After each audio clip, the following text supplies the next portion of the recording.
We've got a Fox News alert for you. The Central American Migrant Caravan was supposed to have broken up by Mexican authorities. That was the news, but of course it's not true. About 300 members of that caravan van have arrived in Tijuana, right on the border of San Diego, our busiest border crossing in this country. According to reports, they plan to seek asylum in the U.S. tomorrow, though the Trump administration has vowed to swiftly deport those claims, and they will be rejected and kicked out. We'll see if that happens. Of course, it won't happen. We can tell that to you pretty conclusively, but we'll follow it, and we'll tell you what does happen. Meanwhile, MS-13 has been terrorizing ordinary people, mostly immigrants, by the way, in this country for years. It's the deadliest gang in America, and it seems to be turning its sights against American law enforcement. That's not our take. That's what they're saying. In recent weeks, Long Island police have arrested several gang members, and according to an informant, leaders are telling their foot soldiers, quote, "It is time to take the streets back and shoot a cop like we do in El Salvador." They shoot a lot of cops in El Salvador. They run the country. Patrick Ryder is commissioner of the Nassau County Police Department, and he joins us tonight. Mr. Ryder, thanks for coming on. Thank you, sir, for having us. So our understanding of MS-13 is up until now, they've committed a lot of crimes, a number of high-profile killings, but mostly they haven't targeted law enforcement. You think that's changing? Well, we got our threat last Wednesday. They decided that they were going to put out notice to their foot soldiers that you were going to take a cop's life, just like they do in El Salvador. So why the change? They don't like the fact that we've increased our enforcement. We're going after the MS-13 and all our gangs out here in Long Island. So from the increased enforcement, they decided they were going to act back. Well, in return, we're going to act back. Where are these people coming from? Most of them are crossing from the borders of both Mexico and Texas. They find their way up into the New York area where there is work for most migrant workers. Yes. But again, those who don't join the gangs, they get threatened by the gangs to join them. And they go after the young kids and try to flip them. So you've seen, and you may have missed this since you're busy enforcing the law, but here in Washington, MS-13 has had, in effect, some high-profile defenders who have said it's wrong, it's immoral, it's probably bigoted, actually, to target MS-13 because they're immigrants. How would you respond to that? I spend a lot of time in the Hispanic community, and these leaders in the community, they don't want them there. They don't want no part of them in their community. And unfortunately, they're given safe haven with their own, and they're protected because they threaten others, and then they're taking the threat to us. We're going to take it back to them. Well, you're looking at pictures there on the screen. We went to El Salvador last summer, and that's a holding facility with MS-13 members. MS-13 has a huge role in effect, running El Salvador. It's a pretty varsity operation. They kill cops regularly there and put many others on the take. Are you worried about the gang metastasizing and turning really violent? I mean, do you think your informant could be predicting the future? Our informants are, both of those threats that we receive are credible.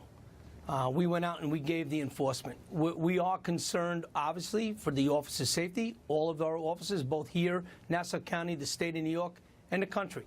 Whatever color uniform you wear, we have to defend that. We are the first line of defense in this country from these gang members that want to take, again, up these locations and start enforcing their violence. So we have to bring back a message to them that will not be accepted.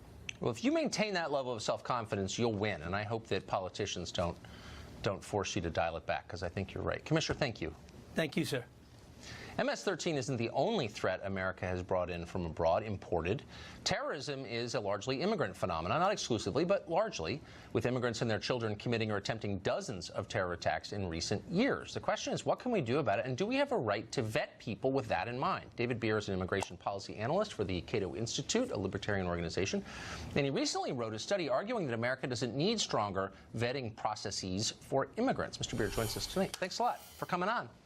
So the first question, and since you're a libertarian, and all libertarians are smart and they thought this through, let me ask you a philosophical question, which is, doesn't a country have a right to know all it can or cares to learn about the people it admits? Of course, and libertarians support vetting immigrants and travelers who come to the United States. And look, one of the reasons why I did this analysis, this study of vetting failures, is that President Trump actually required in his first travel ban executive order that the government undertake a study of vetting failures, and it failed to do so. And so in light of that failure, I undertook this study, and it shows that vetting failures are extremely rare. 1 in every 29 million visa or status approvals is for a person who had terrorist inclinations, who goes on to commit a terrorist offense in the United States, including sending small amounts of money overseas to terrorist organizations.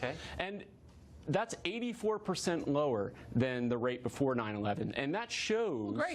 And that shows that vetting can result in improvements and without bans on nationalities or religions. But we're not really going for improvements, are we? We're going for perfect. I mean, that's kind of our government's duty, is to do all it can to protect us. So the rights of people of other countries who want to move here aren't really germane to that. Our job is not to protect their rights, it's to protect the safety and the rights of Americans. Yeah, of course. So Omar Mateen, for example, I don't think he was the Pulse nightclub guy. No, he was not a vetting failure. He was born in the United States. Right, but he was born to Afghan immigrants who were Taliban sympathizers. So that was a result of an immigration failure. So you let people in with radical sympathies, and as a result of that, you get a nightclub shooting. I don't really see another. I mean, he wasn't actually a product of American culture. He's a radical Muslim.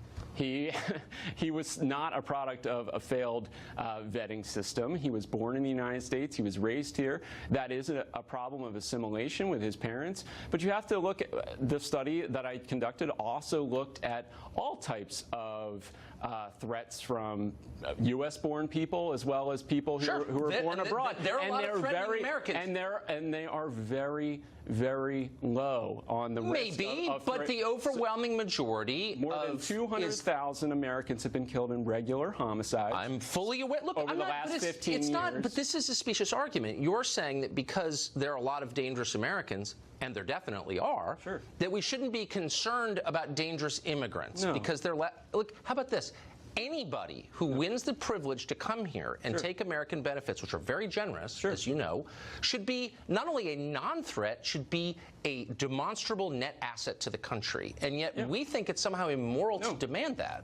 No, the argument here is whether or not the vetting system as it currently exists is good at excluding people who have violent But wait a second, you can make gross distinctions here. So if you just said, look at Great Britain, look at France, look at Sweden, they have massive terror, crime, and disorder problems and cultural assimilation problems for one reason. They imported a bunch of people from a part of the world that doesn't share their values.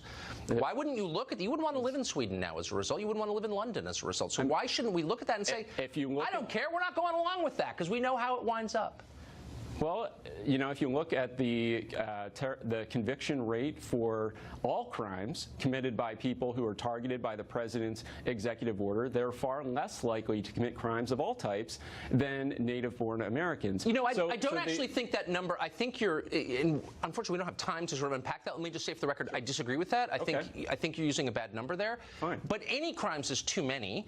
And again, people from certain regions are far more likely, we both agree, to commit certain types of crimes motivated by Islamic extremism. Crime, and it's very, very uncommon. 1 in 328 million. So we should worry about it? Is that what you're saying? No. My argument is that we should worry about it. We should have vetting system, but they should be targeted to specific identified deficiencies in the system. We should target areas of improvement with evidence, not through intuition. Well, here's the evidence. Here's the evidence, actually. We have Western societies, I just named 3 of them in Europe, that have been destroyed by this.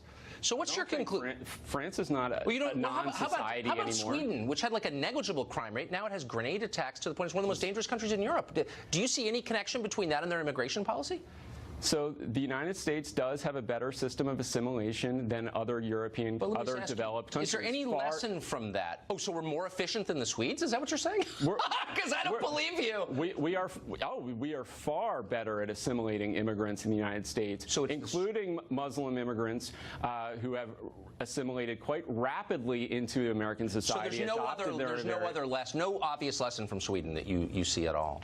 The United States has a completely different immigration system, different assimilation system, and the evidence in the United States right now shows that they are less likely to commit crimes. Levels. Look, I hope you. Look, I want you to be right. I want you to be right. We're unfortunately out of time. Sure. I'm rooting for your vision, which I think is wrong, but I'm hoping you're right. I really am. Thank you for.